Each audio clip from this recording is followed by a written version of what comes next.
अस्सलाम वालेकुम, मैं हूं अब्सार आलम और आप देख रहे हैं मेरा डिजिटल चैनल। आज के व्लॉग में हम बात करेंगे जो दहशतगर्दी के ख़िलाफ़ सूबा खैबर पख्तूनख्वा में जो जंग हो रही है या इंटेलिजेंस बेस्ड ऑपरेशंस हो रहे हैं, इसमें फ़र्क क्या है। सबसे पहले ये सवाल हम इस सवाल का जवाब तलाश करेंगे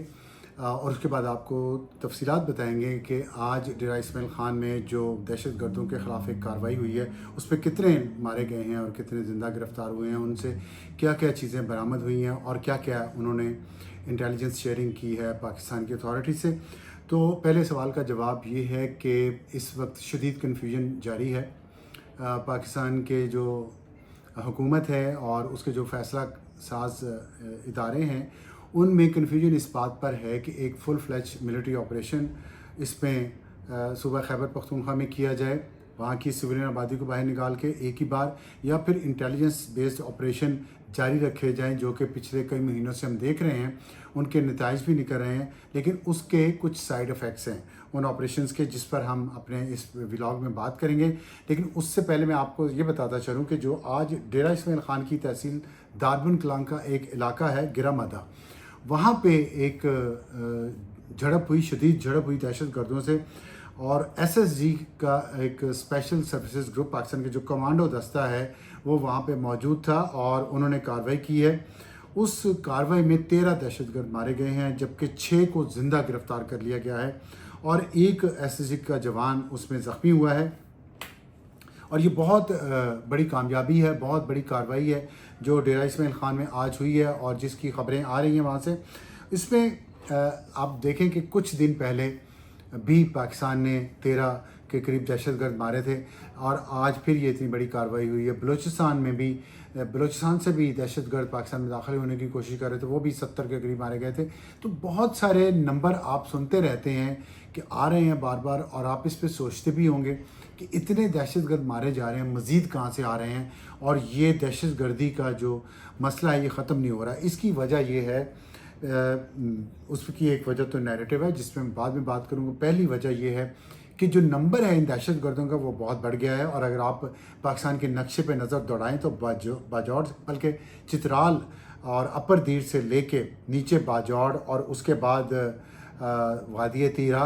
और फिर उसके बाद बन्नू और डेरा इस्माइल ख़ान और फिर वज़ीरिस्तान, जनूबी वज़ीरिस्तान, शुमाली वज़ीरिस्तान, ये पूरा बॉर्डर अफ़गानिस्तान के साथ लगता है। ये केपी का इलाका है सारा, और चित्राल से शुरू होके और नीचे जनूबी वज़ीरिस्तान तक ये केपी, पूरा केपी बनता है। और उससे आगे योब है, वो बलूचिस्तान में है और वो भी अफ़गानिस्तान के साथ लगता है। और योब में ही जो मैंने आपको बताया कि 70 दहशतगर्दों की एक तश्कील पूरी की पूरी आई थी, वो उड़ा दी गई। तो ये इतनी दहशतगर्दी इस तमाम इलाके में आप देख रहे हैं कि मुसलसल वाक़यात हो रहे हैं, और पाकिस्तान की हुकूमत के जो अहलकार हैं, ऑफिसर्स हैं, उनको अगवा भी किया जाता है और उनको इलाका दूसरे अफ़गानिस्तान में ले जाते हैं या कहीं दूर दराज पहाड़ों में ले जाया जाता है, तावान तलब किया जाता है, उनको कत्ल कर दिया जाता है। और कल के व्लॉग में मैंने आपको बताया था कि जो बन्नू के इलाके में खून रेज झड़प हुई है उसमें पाकिस्तान की फ़ौज का बहुत नुकसान किया इन दहशतगर्दों ने, और दर्जनों पाकिस्तानी फ़ौज के जवान शहीद किए और उनकी लाशों की बेहुरमती की, और फिर उनके सर भी काट के ये लोग साथ ले गए जो अभी तक वापस नहीं किए गए, इसके बावजूद कि पाकिस्तान ने उन दहशतगर्दों के कुछ लीडर्स की डेड बॉडीज़ उनको वापस की तालिबान को। अफ़गानिस्तान के तालिबान उसमें शामिल हैं और पाकिस्तानी टीटीपी के लोग भी शामिल हैं, और जब उनकी लाशें वापस गई हैं तो अफ़गान तालिबान की हुकूमत के नुमाइंदों ने उनके जनाज़ों में शिरकत की है। तो एक ये जो नंबर ऑफ़ दहशतगर्द है जो मैंने आपको बताया, चित्राल से लेकर जनूबी वज़ीरिस्तान तक, ये हज़ारों की तादाद में पाकिस्तान में दाखिल हो चुके हैं और हर इलाके में ये इन इलाकों में मौजूद हैं। हर जगह पे पाकिस्तान की फ़ौज ने और सिक्योरिटी के इदारों ने इनको इंगेज किया हुआ है, लेकिन एक भरपूर ऑपरेशन, मिलिट्री ऑपरेशन इनके ख़िलाफ़ नहीं किया जा सकता अभी तक, क्योंकि वहाँ ये सिविलियन आबादियों की शील्ड लेके बैठे हुए हैं। अभी जो लेटेस्ट वाक़या हुआ है तिरा में, वहाँ पे जो 24 लोग मारे गए हैं उसमें से 11-12 तो दहशतगर्द थे, बाकी सारे सिविलियन थे, क्योंकि उन सिविलियन की इन्होंने शील्ड ली हुई थी। ह्यूमन शील्ड लेते हैं मकामी लोगों की, उनके घरों के दरमियान में जाके ये रहाइश पजीर हो जाते हैं, ताकि अगर उन पे हमला हो, जो कि पाकिस्तान ने हमला किया इन पे, तो उसके साथ जो करीब करीब जो घर होते हैं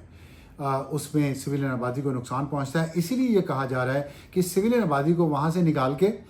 बाहर ले जाया जाए और फिर इन पर भरपूर हमला किया जाए, वहाँ दहशतगर्द जो बाकी बच गए हैं और उनको ख़त्म किया जा सके। और क्योंकि इनकी तादाद बहुत बढ़ गई है और ये मुसलसल हमले कर रहे हैं, मुसलसल नुकसान कर रहे हैं पाकिस्तान की फ़ौज का, और एक इंतशार की कैफियत है, मुसलसल पाकिस्तान नुकसान भी उठा रहा है और पाकिस्तान कोई लॉन्ग टर्म पॉलिसीज़ वहाँ पे इंट्रोड्यूस भी नहीं करवा रहा। तो इतनी ज़्यादा तादाद है, इसलिए इनके ख़िलाफ़ पूरी एक मिलिट्री ऑपरेशन करने की ज़रूरत है। अगर इंटेलिजेंस बेस्ड ऑपरेशन किए जाते रहेंगे, उसमें अगर आप 10 बार ये ऑपरेशन करते हैं तो 10 बार ही कोलैटरल डैमेज का ख़तरा है और 10 बार ही ये प्रोपेगेंडा पाकिस्तान और पाकिस्तान की फ़ौज के ख़िलाफ़ होगा, जिससे 10 बार ही लोगों के जज्बात भड़केंगे, 10 बार ही लोग मुजाहरे करेंगे और कहीं ना कहीं धरना दे के बैठ जाएंगे। और ये 10 बार हो सकता है 2 महीने 3 महीने तक ये चलता रहे। लेकिन अगर एक भरपूर मिलिट्री ऑपरेशन होगा, उस पर जब लोग वहाँ से सिविलियन आबादी को वहाँ से हटा दिया जाएगा, उनको दूसरे इलाकों में भेज दिया जाएगा, तो पाकिस्तान की फ़ौज के पास और पाकिस्तान के दिफाई इदारों के पास अपने जहाज़, अपने टैंक, अपनी तोपें इस खौफ व ख़तर के बगैर इस्तेमाल की जा सकेंगी कि किसी सिविलियन आबादी को नुकसान पहुंच रहा है। तो जो नैरेटिव है दहशत गर्दों का, वो मर जाएगा। नैरेटिव दहशत गर्दों का कामयाब इसीलिए है कि वो ह्यूमन शील्ड लेके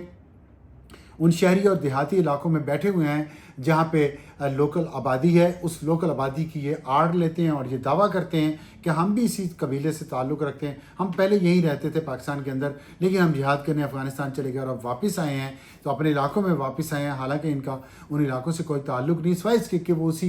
एथनिसिटी से ताल्लुक़ रखते हैं जिससे अफ़गानिस्तान के बॉर्डर के पार जो एथनिसिटी रहती है। लेकिन अगर ये और फिर इसी बुनियाद पर ये लोकल आबादी को धमकाते हैं, दहशत ज़दा करते हैं, उन पर दबाव डालते हैं, उनसे पैसे भी लेते हैं, उनसे खाना भी लेते हैं, उनसे रहाइश भी लेते हैं, उनके हुजरों पे, उनके घरों पे कब्ज़ा भी कर लेते हैं। और इसके अलावा भी बहुत सारे ऐसे वाक़यात हो चुके हैं जिससे ये मकामी आबादी को धौंस और धमकी का सामना करना पड़ता है, उनसे मफादात लेते हैं, जिसमें लकी मरवत में लोगों ने खुद ही हथियार भी उठाए हैं इन दहशत गर्दों के ख़िलाफ़ और वहाँ इनके लिए सख्त रेजिस्टेंस उन्होंने पेश किया। तो करने का काम ये है कि लोकल आबादी को कन्विंस किया जाए, क्योंकि लोकल आबादी अगर उनका नुकसान होता है, वो मरती है, तो उसकी वजह से एक प्रोपेगेंडा होता है फिर इस ऑपरेशन के ख़िलाफ़, फ़ौज के ख़िलाफ़, जिसमें खान साहब भी ट्वीट्स करते हैं और वो कहते हैं कि ये ऑपरेशन ठीक नहीं है। ऑपरेशन ठीक इसलिए नहीं है क्योंकि ये लोकल आबादी का वहाँ पे इन्होंने वो लिया हुआ है। और इसमें एक बात यह है कि लोकल आबादी फिर ये कहती है कि बमबारी का सामना हम करें, जैसे तिरा वैली में हुआ, लेकिन मिनिस्टर जो हैं, जिसमें chief minister Ali mean Gandapur Khyber Pakhtunkhwa के, उनका नाम भी लिया जा रहा है कि वो खुद भत्ता देते हैं इन तालिबान बदमाशों को, इन दहशत गर्दों को, ताकि उनके ऊपर कोई हमला ना हो सके। तो मुकामी आबादी ये कहती है कि जब ये वज़रा हमारी हिफाजत नहीं कर सके, अपनी हिफाजत ये भत्ता दे के करते हैं दहशत गर्दों, तो हम पे बमबारी जब होती है, हमारा नुकसान होता है, तो पहले तो हुकूमत इन वज़रा को, इन वज़राए आला को पूछे कि ये किस बुनियाद पे बच जाते हैं और हमारे बच्चे इसका नुकसान का शिकार होते हैं। और फिर एक बात यह है कि जो स्मगलिंग है उसको बड़ी प्रोटेक्शन मिलती है अगर ये दहशतगर्दी की जंग जारी रहे। इसलिए लोकल आबादी के बहुत सारे लोग जो बड़े बड़े बिजनेसमैन हैं और बड़े पैसे वाले हैं, वो इस स्मगलिंग पर डिपेंड करते हैं। उसमें स्मगलिंग ड्रग्स की भी होती है, असले की भी होती है, और उससे लोग वहाँ मुकामी बहुत सारे लोग बहुत अमीर हो चुके हैं। इसलिए उनके मफाद में है कि ये जंग जारी रहे, और उसमें वो दहशत गर्दों को पनाह देते हैं, उनको पैसा देते हैं, उनको असला भी देते हैं। एक तीसरी किस्म है, उसमें वो ये है कि जो अफ़गानिस्तान से सामान आम रोज़मर्रा के इस्तेमाल का, इलेक्ट्रॉनिक्स का सामान आता है स्मगलिंग के ज़रिए, उसको लोग स्मगलिंग या उसको गलत या हराम की कमाई नहीं समझते। उसकी वजह जो भी हो, लेकिन वो नहीं समझते। उसमें बहुत सारे लोग हैं, अमीर हो चुके हैं। उसमें 2 अफरीदी का नाम भी लिया जा रहा है, 2 किस्म के अफरीदी, मैं उनका नाम पूरा नहीं लेना चाहता क्योंकि उनसे मेरी बात अभी नहीं हो सकी।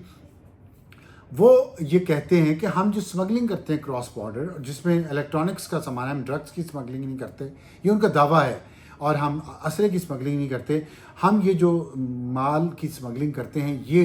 गैर कानूनी हो सकता है, गैर इस्लामी नहीं है, ये हराम नहीं है। तो अपना दीन अपनी मर्ज़ी बना लेते हैं ये लोग, और उसमें ये कहते हैं, फिर एग्ज़ाम्पल देते हैं वो जावेद अफरीदी जो بہت بڑے امیر انسان ہیں اور اب پشاور زلمی ٹیم جو ہے وہ اس کے مالک بھی ہیں، ان کے بارے میں کوٹ کیا جاتا ہے کہ یہ لوگ کوٹ کرتے ہیں وہ اپنے حرام کمائی کو ڈیفینڈ کرنے کے لیے کہ جاوید افریدی کے والد بھی تو یہی کام کرتے تھے، وہ بھی تو الیکٹرانکس افغانستان سے لا کے پاکستان میں بیچتے تھے یا دوسرا سامان لا کے بیچتے تھے، تو اس طرح انہوں نے پیسہ اتنا زیادہ ان کے پاس آ گیا اور اسی میں پھر انہیں ہائر کی وہ مل بھی گئی کمپنی۔ لیکن یہ کیا ماضی کی ایک ایگزامپل کو آپ بنیاد بنا کے آج کے غیر قانونی کام کو کیسے ڈیفینڈ کر سکتے ہیں؟ اور یہ لوگ اب ڈیفینڈ کر رہے ہیں ان دہشت گردوں کو، ان کو پناہ گاہیں میسر دے رہے ہیں، ان کے خلاف ان کے حق میں نیریٹو بنا رہے ہیں، پاکستان کی فوج کے خلاف، پاکستان کی حکومت کے خلاف اور پاکستان کے خلاف نیریٹو یہ بنا رہے ہیں۔ اس کو یہ جو پولیٹیکلی ایکٹیویٹڈ لوگ ہیں، یہ پی ٹی آئی کے ساتھ لنکڈ ہیں، ان کے ممبران اسمبلی ہیں یہ، اور یہ جب تک اس پیج پہ نہیں آئیں گے حکومت کے ساتھ جہاں پہ پولیٹیکل نیریٹو آپ کے ساتھ نہ ہو، تو آپ اس فتنے کو شکست نہیں دے سکیں گے۔ صرف ملٹری آپریشن اس کا علاج نہیں ہے، کائنیٹک آپریشن اس کا علاج نہیں ہے، بلکہ ان سیاستدانوں کو ان کے وہ کلپ دکھانے چاہیے جس میں مراد سعید اور عمران خان ماضی میں جب خر قمر کا واقعہ ہوا تھا، جس میں محسن داوڑ کے ایک ریلی پر حملہ کیا اور اس میں میرا خیال 22 لوگوں کو گولیاں مار کر شہید کیا گیا تھا۔ اس وقت عمران خان اور مراد سعید یہ سب لوگ ڈیفینڈ کر رہے تھے اور کہہ رہے تھے یہ صحیح ہوا ہے آپریشن، لیکن آج یہی لوگ اسی طرح کے آپریشن کو، بلکہ وہ تو زیادتی ہوئی تھی محسن داوڑ کے ساتھ، اب تو خالص دہشت گردوں کو مارا جا رہا ہے اور اس میں کولیٹرل ڈیمیج ہو رہا ہے، تو یہ ایک نیریٹو بنا رہے ہیں کہ آپریشن ہونے نہیں چاہیے اور ان دہشت گردوں کے خلاف کارروائی ہونی نہیں چاہیے۔ یہ دوگلی پالیسی، یہ منافقت ان کی، اس کو ایکسپوز کیا جانا چاہیے۔ اور ان قوم پرست جو پی ٹی ایم کے لوگ ہیں، پشتون تحفظ موومنٹ کے، وہ مسلسل کئی سالوں تک اپنی تحریک اس بنیاد پر چلاتے رہے کہ دہشت گردوں کے خلاف ریاست اور اس کے ادارے کارروائی نہیں کرتے۔ اب ریاست اور اس کے ادارے جب کارروائی کرتے ہیں تو پی ٹی ایم کی منافقت کا بھی یہ حال ہے کہ وہ بھی اس ملا کے خلاف جس کو وہ گالی نکالتے تھے، آج پاکستان کے خلاف اپنی سیاست کو چمکانے کے لیے وہ اس کو ڈیفینڈ کر رہے ہیں، اس دہشت گردی کو ڈیفینڈ کر رہے ہیں، جس دہشت گردی کے خلاف اور جن دہشت گردوں کے خلاف ملٹری آپریشن کے لیے یہ مسلسل پروپیگیٹ کرتے رہے، کنونس کرتے رہے ریاست کو کہ آپ کریں، ورنہ ریاست کو گالی دی، فوج کو گالی دی۔ آج ریاست اور فوج انہی کے مطالبے پہ عمل کر رہی ہے، تو آج یہ جا کے دہشت گردوں کے ساتھ کھڑے ہو گئے ہیں۔ یہ کیا اس کے پیچھے راز ہے، کیا اس کے پیچھے سوچ ہے، یہ تو وہی بہتر بتا سکتے ہیں۔ جو نظر آ رہا ہے وہ تو یہی ہے کہ ان کا مقصد دہشت گردی کو ختم کرنا نہیں ہے، ان کا مقصد پاکستان کو کمزور کرنا ہے، پاکستان کی جو مختلف اکائیاں ہیں وفاق کی، ان کے درمیان نفرت کو ہوا دینا ہے اور نفرت کی سیاست پہ اپنی سیاست چمکانا ہے، اپنے مفادات کو بچانا ہے۔ تو یہ حکومت کو سوچنا ہے کہ جب تک آپ نیریٹو کی جنگ